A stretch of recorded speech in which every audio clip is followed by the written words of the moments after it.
So I'm speaking of indies. We got the Queen and her court jester. Here, Constance and Alex.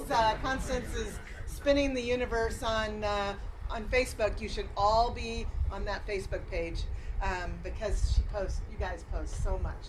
Anyway, Constance, Alex here. Pass that. Do we have two microphones? Probably. That's fine. We don't need it. Yeah. Okay. Hi guys. Thanks for joining us today. So, just tell us a little bit, introduce ourselves. So I'm Alex, and I'm an independent game developer. So I've got a game right now called Tumblestone that I made with other devs here in Seattle, and it's on the Wii U and other consoles. It's also on Steam. We just launched on the phones, and I help start a lot of the events that we do with Seattle Indies, and I work with Constance in the group. Hey, I'm Constance. I'm one of the organizers of Seattle Indies. I do a lot of event management. I have a day job, which is what you'll see most indies do, and make games on the side or moonlighting.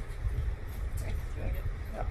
So we're just going to tell you a little bit more about Seattle Indies today, talk about networking and team building, and then we'd love to answer any questions that you guys have. Can everybody hear?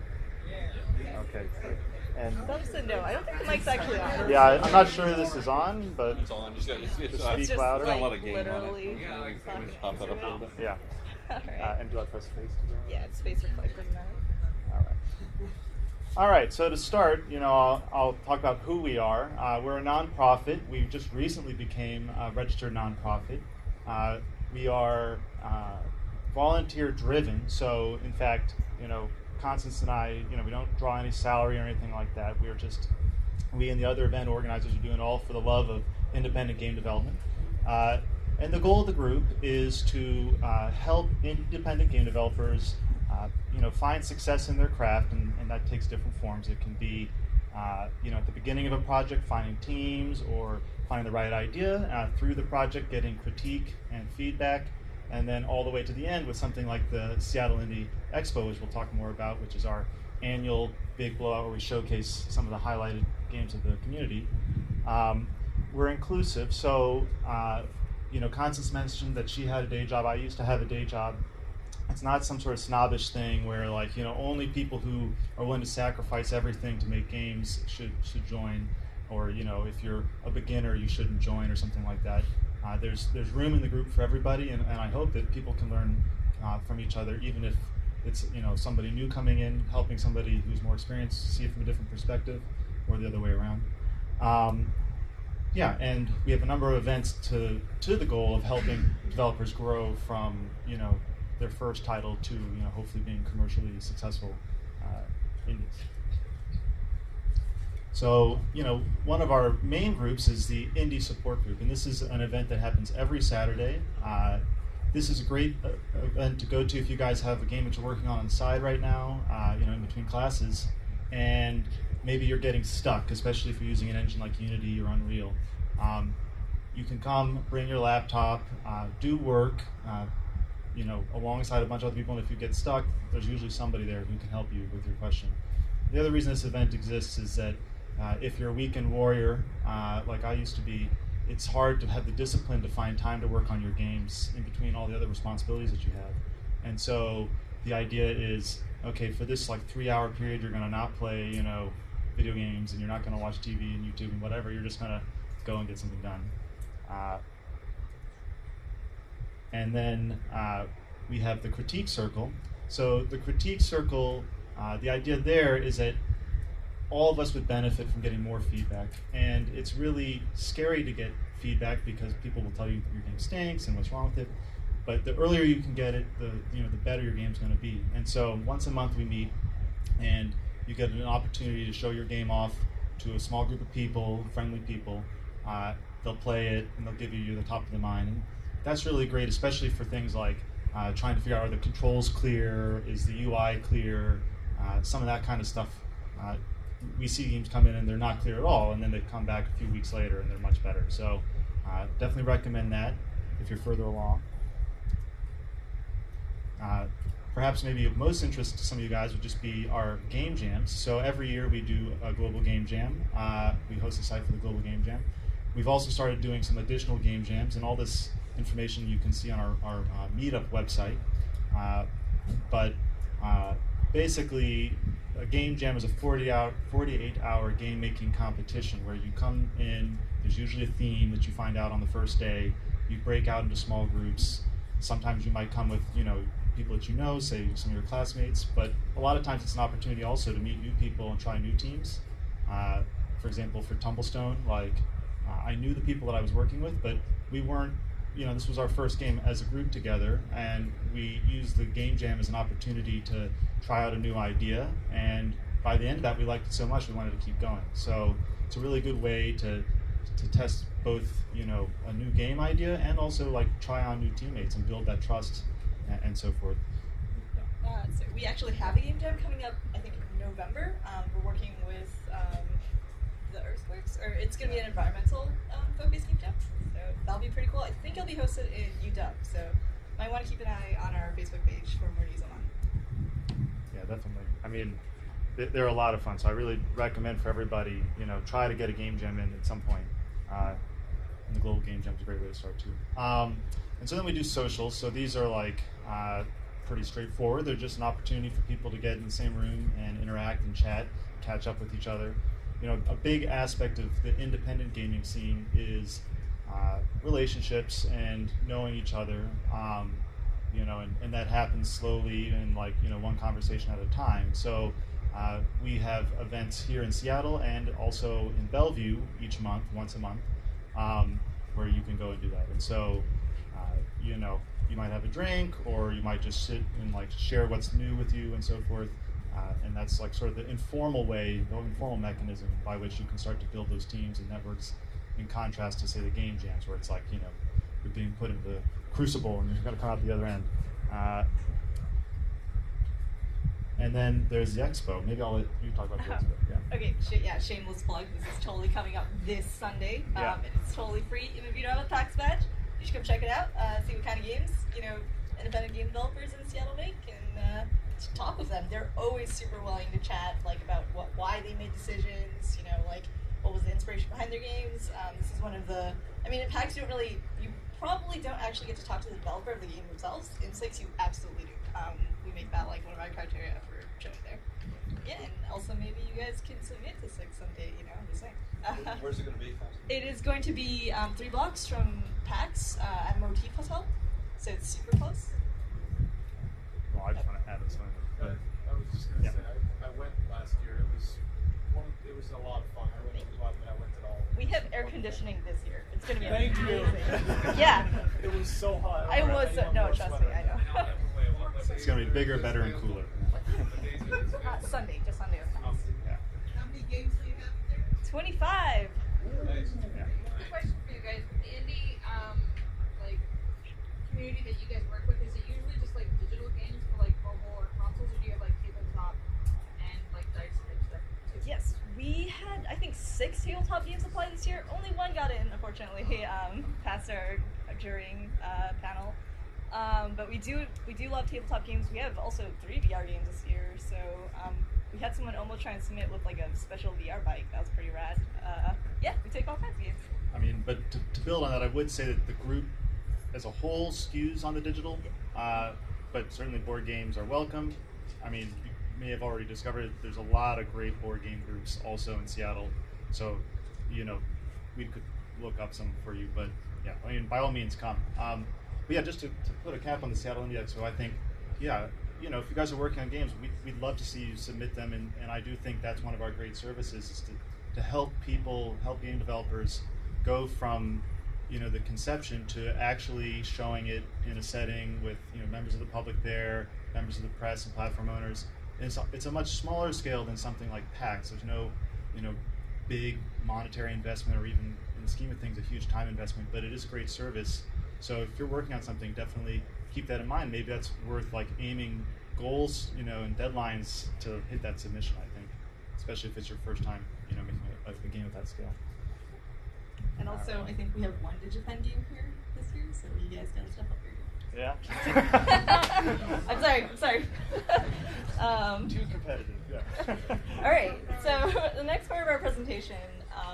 So we just gave you a whole bunch of events to show up to, and maybe now you put an event on your calendar, and you show up and you're supposed to network, and you're like, what the hell is that? What am I supposed to do? I'm sorry if I'm not supposed to swear. So here's kind of the why even show up, why even bother, talking to a bunch of people you might never even see. So let's be real here. Meeting people is hard work. We're all probably some level of introvert. We play video games and sit alone next to a TV for hours on end. It's hard, but it is really important because the industry and any work, when it comes down to it, is collaborative. It requires a whole ton of empathy too, to see things from your player's point of view, and your collaboration and empathy in general is going to be improved if you make an effort to go out and meet other people. So it takes practice. It takes, honestly, mostly time, but it's really well worth it. I think it's, a good thing. Soft skills are an important thing to hone. So I'm going to add this disclaimer here.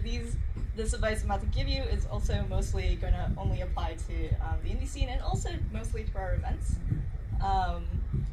Meeting people in general at our events is going to be real low pressure. It's a great way to kind of get over your imposter syndrome, of which I still have it, so I'm probably sure you have it too. And the most important disclaimer: don't take this advice for events like GDC. Those do the opposite of what I'm saying. Be in people's faces all the time. So everybody might not know what imposter syndrome is. Imposter syndrome is me standing up here going wow, I have no idea what I'm doing, talking to all these people. I really feel like I shouldn't be here, even though I've been running Seattle Indies for 4 years now. It's just where you think you faked your way to wherever you are, which is probably what I did. All right, so that was kind of the why of networking.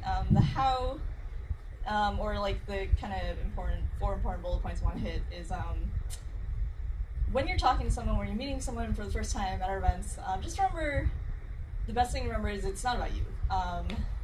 Especially at our socials, I wouldn't elevator pitch people and I wouldn't hand out a card immediately. It's really, you want to say hi, you want to get to know them, have realistic expectations. You're not going to get a job immediately when you go to an event, right, for the first time. You're not going to get a game deal, you're not going to get, free anything. You're just here to meet people. You're just here to possibly, over time, make new connections.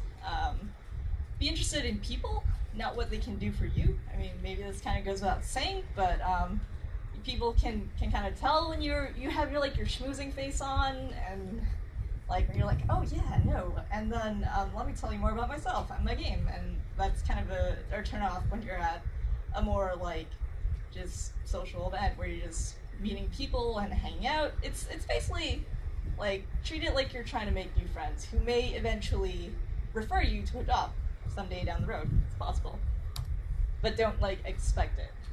I'm sorry, I don't know why it's doing this noisy. I think the most important thing I can tell you right now is that really it just takes time. If you go a couple times and you're well, that was kind of okay, but I didn't really get anything out of it, that's actually probably realistic. It took me about a year showing up to Seattle Indies before I started remembering faces, before I started actually feeling I knew people and was making connections. Yeah, it's just show up enough, you'll become a familiar face, and now suddenly you're in the scene or you're in the industry.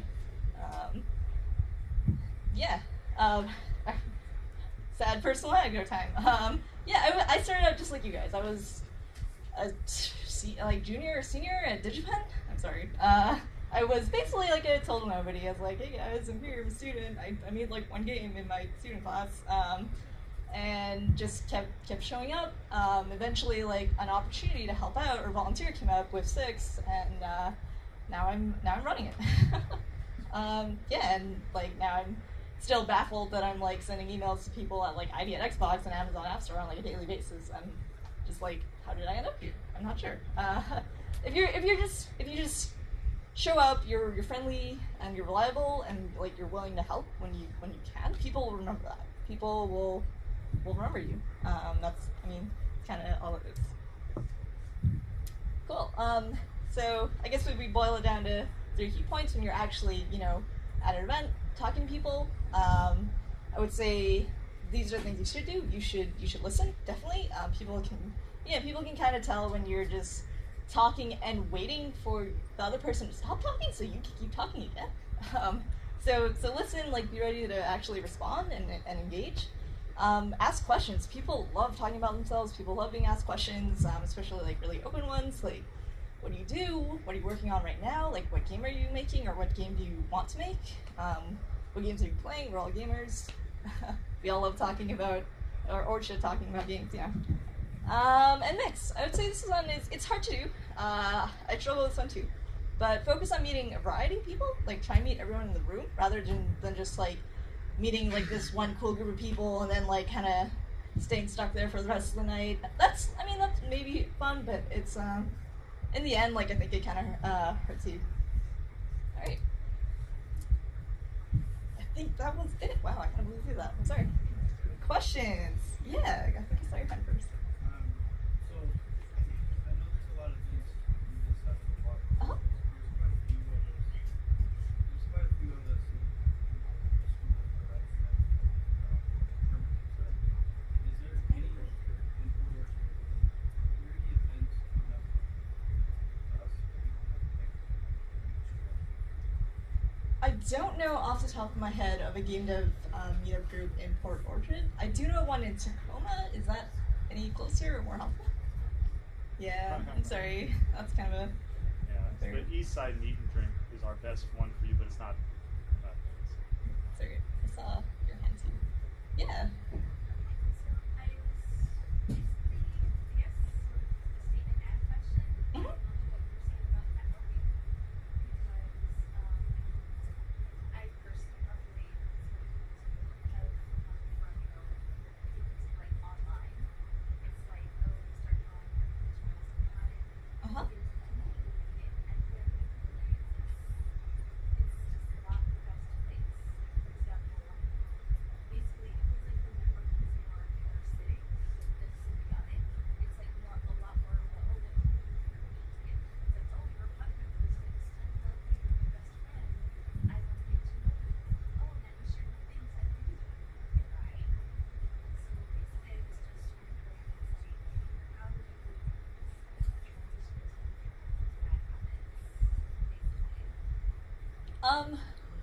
So this is my personal way of doing it, so it may not be the same for you, but again, I treat it as if I'm literally just showing up to hang out with my friends, or to make new friends that hopefully I can continue to hang out with. So they don't necessarily do anything for me, but I really enjoy talking to them. I really enjoy just like shooting the breeze, hanging out with them, and then eventually over time, you've just known them for so long that if you do need something from them, they would deliver. Which is usually how you would hope to make friends. And again, I also want to repeat that I would say this is pretty unique to the indie scene. Like, we're incredibly like laid back, and this is not going to be true of like AAA necessarily, or like more fancy networking stuff, which is kind of why I love our events, because they are so laid back. And to add on that, I think if you're at GDC, what you described will probably be the case, and it's partly because you're there for like, say, 3 or 4 days. At great expense, so you have an objective and everyone has an objective. You have to do that. But here in Seattle, where we all live, it's a different time scale, so you should be, trying to build that organic network that you have, and that's going to happen through authenticity and and time. And so, yeah, I would just say, like, show up, put the time in, show that you're great at what you do. People will be interested in that for you. Set those larger priorities and goals aside in that context, and then eventually, as you guys probably hear in all these other things, that second degree of separation type opportunity will come up eventually, but it might not happen right away. And especially for indies, trust is huge, because I'm taking a huge chance. If I'm going to work with you, I'm taking a huge chance. So I don't have an HR filter, I don't have a recruiter or anything like that, so it's really going to come down to, do I know you, do I like you? So again, about building those interpersonal relationships. Yep. Okay, yeah, go ahead. Right. For both you and Alex, right? Alex, You got it, yeah. So from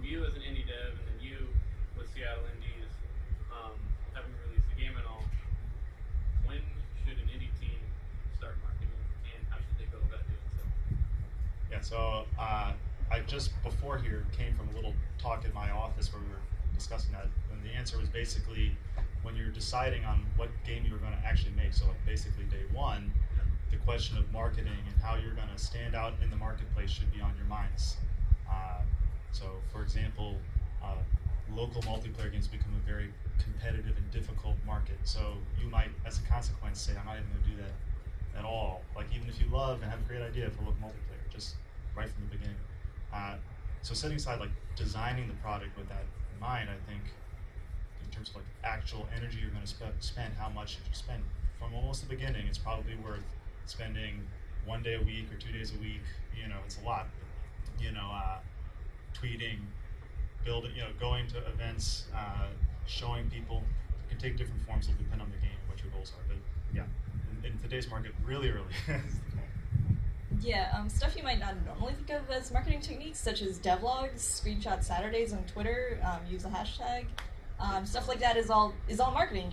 You're showing your game to people, even if it's incomplete. People still love that. They love GIFs. They love like funny like memes. You know, no, just start that stuff immediately. Always also have a website or like not a website. You know, Facebook, Twitter, Tumblr, whatever. Have some way of people that they can look up your game online. I mean, I guess just one more thing to add.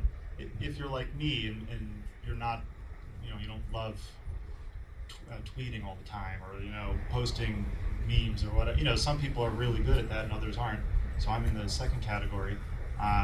Then you probably have to think about that as you're picking your game and, you know, your strategy. How are you going to solve that deficiency? That could be finding a teammate who can do it really well, or that could mean, say, building a game where it's going to be hypothetically using Twitch streaming as the vehicle for customer acquisition, in which case tweeting won't be that important, but cultivating relationships with Twitch streamers would be very important. So just have to go right from the beginning.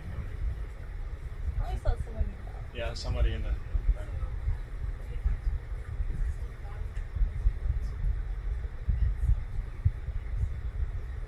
Sorry, to what?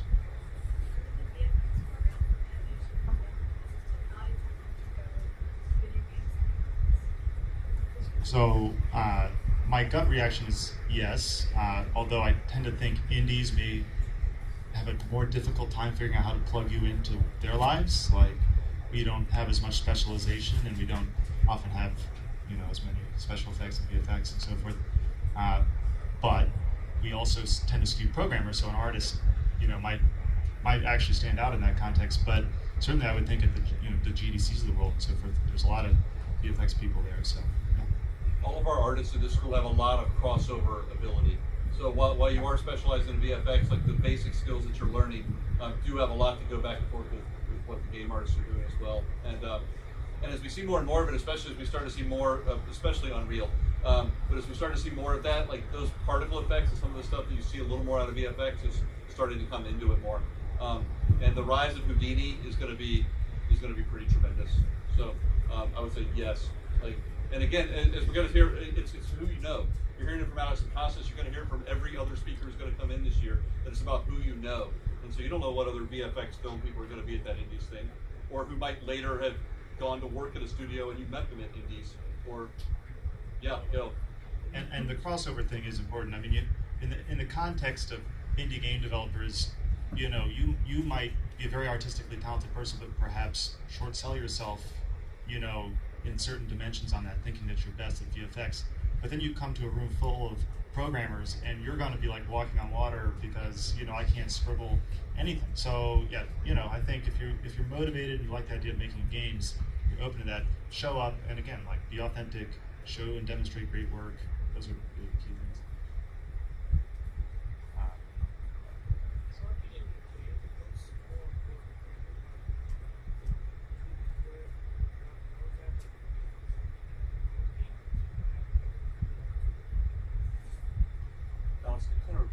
Sure. Yeah. So to repeat the question, it was when you're thinking about marketing and you're marketing your game, you know, what's more important, having a killer mechanic, or perhaps like really amazing programming systems in place, or, you know, great artwork, and is that more or less what you're asking? I think, and I hate to say this as a programmer, but I think it's more on the art side. I mean, unless the mechanic is unbelievable and never been done before, I think people want to be sold a vision, and and you can do that with great art. You can really just like with a single screenshot sell them this vision of they're going to be a pirate or whatever. And I think also the tools, to an extent, have made it so that programming, like the actual act of making a game, is now much easier than it used to be. And so to stand out on the programming dimension, you now have to be really pushing the boundary even further. Before it was enough just to ship a game. Now that was amazing. Now it's like, no, it's not amazing. So you have to go even further. And great art, perhaps, has the tools haven't quite caught. I'm actually going to add something to that too. Even more than just beautiful art, I would say GIFs or GIFs, whatever. Those by far are going to be the most popular on like social media. Even if you have programmer art, if it's moving, people are going to look at it. So just go with GIFs. I mean, to add just to build on that one more time, and it goes to what we were saying before about you're sitting down, you can make any game. You're all creative people, so you got a lot of different ideas bubbling in your head. In my opinion, if you have two ideas you're trying to choose between, one will not be GIFable at all, and the other you think will look great in GIFs, that's a pretty strong plus in the second game's favor. So you just have to think about that right from the beginning. But I think you, yeah. My question is, so I know for Indies, your role on the team sometimes is areas that kind of mesh together. I'm curious, what do you look for in a candidate to come on your team? What are like the top things that you kind of look for? Like, can you do this, check boxes? So the question was, what are some of the top qualities you look for when you're seeking a new teammate? And that is a tough question, I think. You want it all. You want a person who's got like extremely good talent in whatever it is that they're going to be primarily responsible for. You want a person who's got a demonstrated track record. So one takeaway here would be for all of you to work on your portfolios and try to include real games. Like, I would pick a person who had shipped real games over a person who hadn't, way sooner. But I do think, to slightly contradict that, I would trade a lot if I knew the person and felt like I could trust them, because I'm, at the end of the day, an entrepreneur and my whole life is on the line here. So the really talented person I don't know versus the talented person who I know well because I've done game jams with this person and gotten to know them over many months at the socials and so forth, I'm going to pick that person every time because I feel like I can understand that person will deliver and what they're capable of, whereas the second person is a wild card.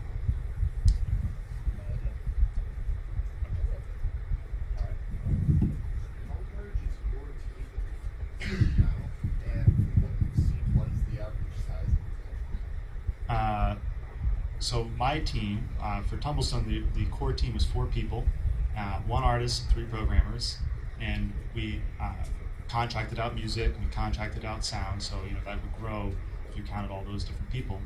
And then since its initial launch, we've slimmed down even to 2 people because we don't need the additional programmer, and there's no new art as we're doing ports to new platforms. So those people are sort of on ice temporarily.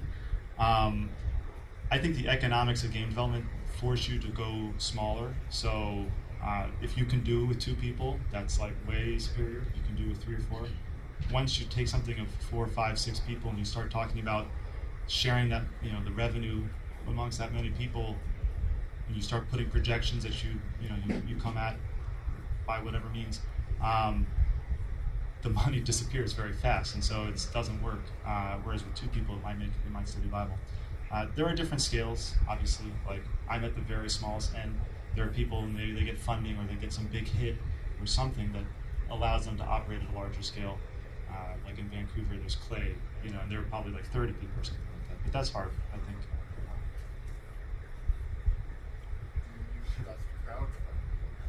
Okay, sorry, so I didn't repeat the last question, but this one was, do you trust crowdfunding? The consensus that I see when I talk to people about that is that the heyday is over. It's now extremely difficult because people on the Kickstarter and the other platforms are more skeptical of games and less willing to just open their wallet up for you. So I still think it can work, but you know, you're going to have to work harder for less money than you would have in the past.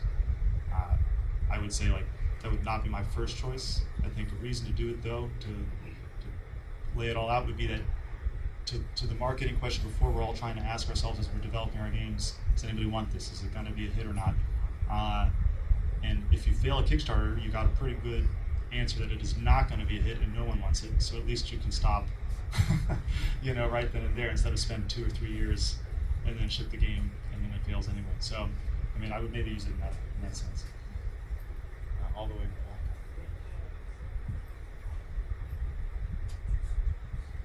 So the question was, what methods of funding would I suggest? And I think we're probably like mine, that this is where being a part-time person, like a weekend warrior, having a day job, that's the dominant indie way, because nobody's going to cut a big check, unless you guys have rich uncles or something. Nobody's going to cut a big check to a person who doesn't have some amazing pedigree or background or something.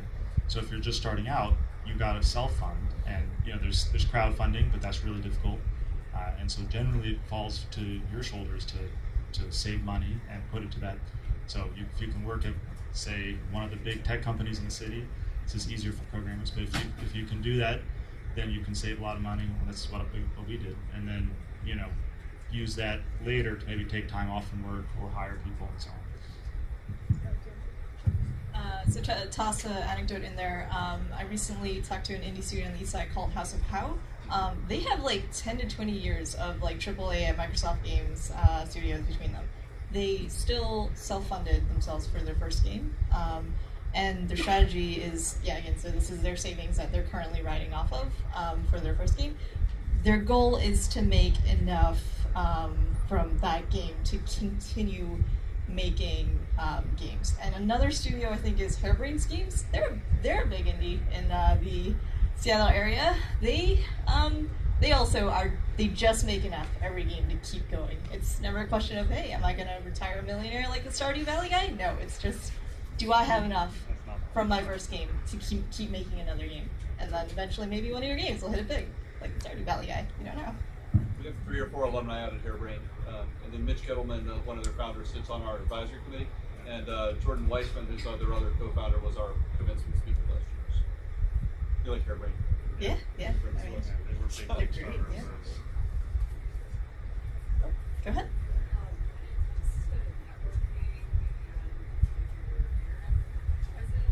Mm-hmm. Do you just use your Facebook for everything, or like do you make like a separate account for like your friends and then professionals, or you like only hand out your LinkedIn, or you have 2 Instagrams, or like where's the networking kind of? So I would not bother 2 accounts. I would make a Facebook page. Those are they give you a ton of tools to separate your personal and your business. I know a bunch of artists, studios, they just do all their business stuff through their Facebook page.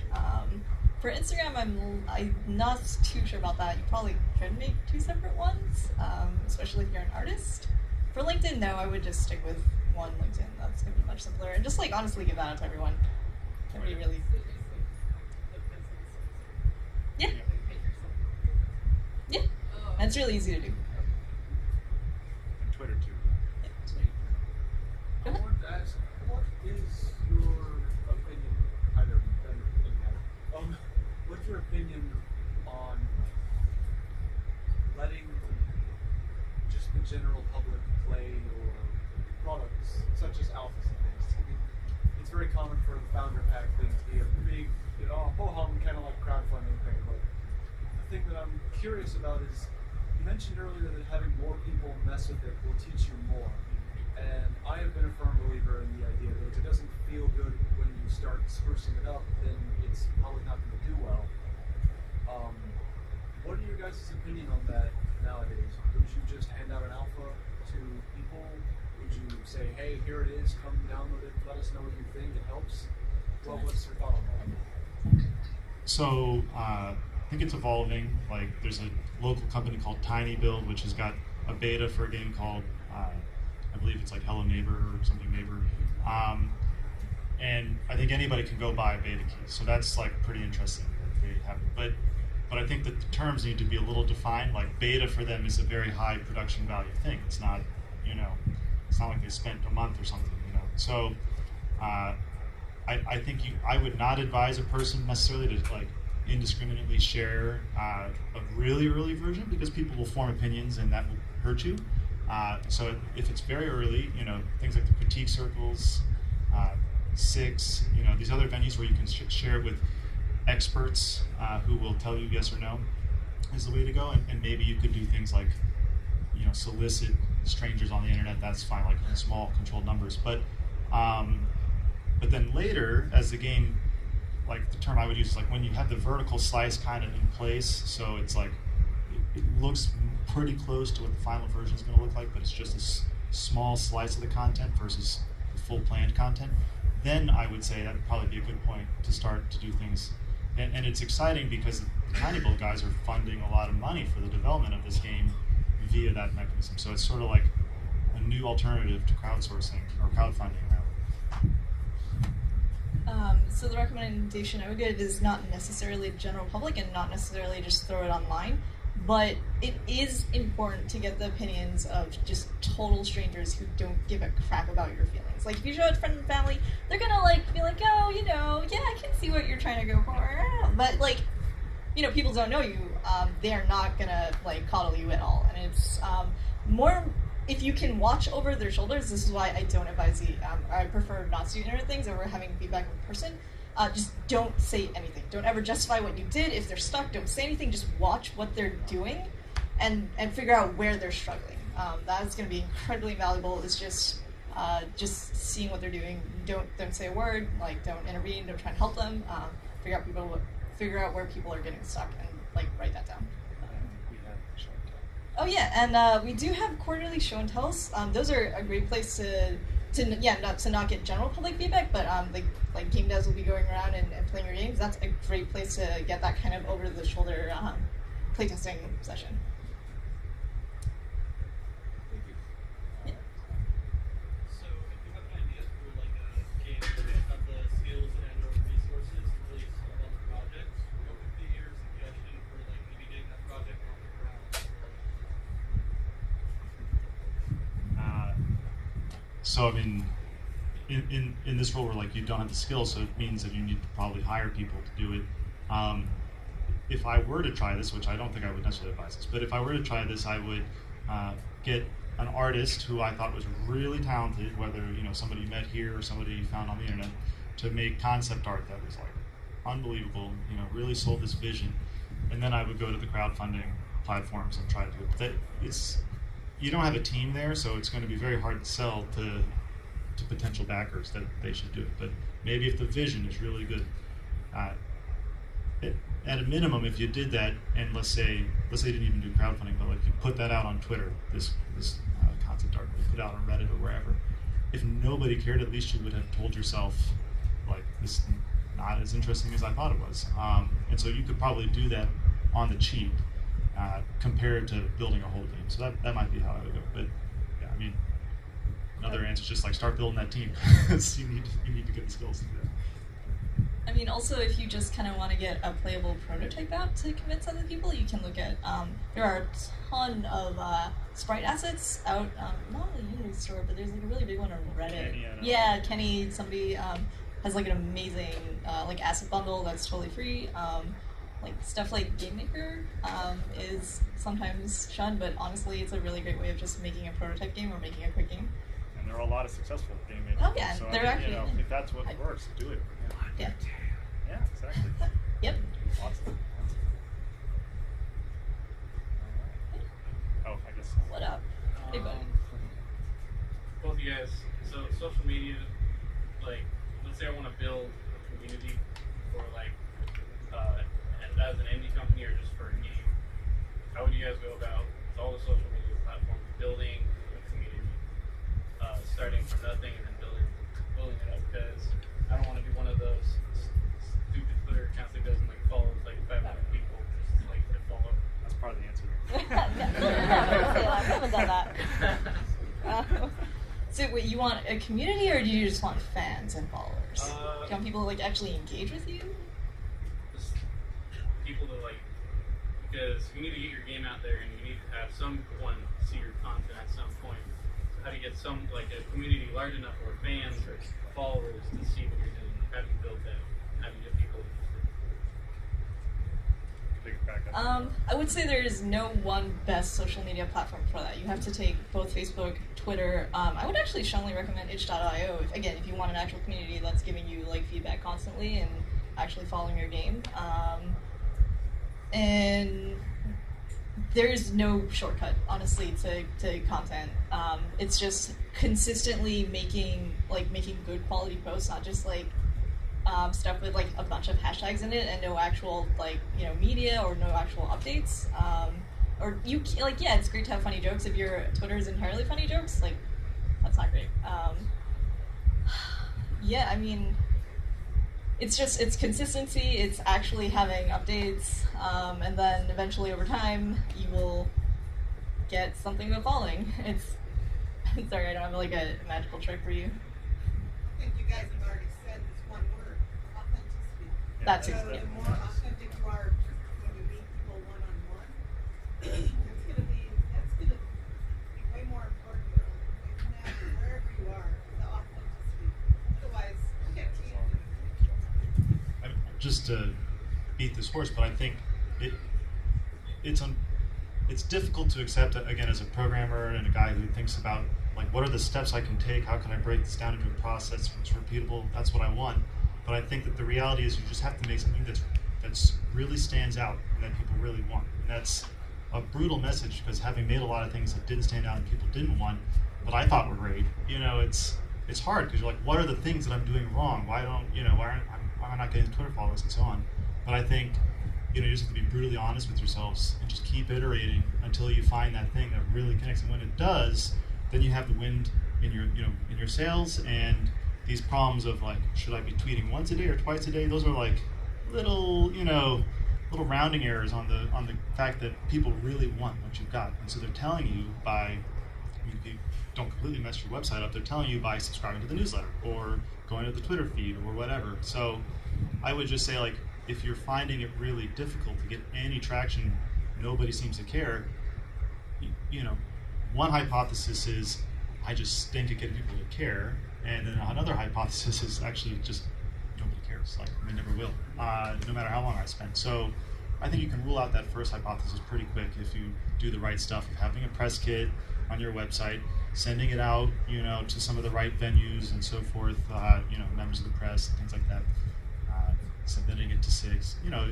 If those things are going right and still no one cares, that'd be a warning sign for me.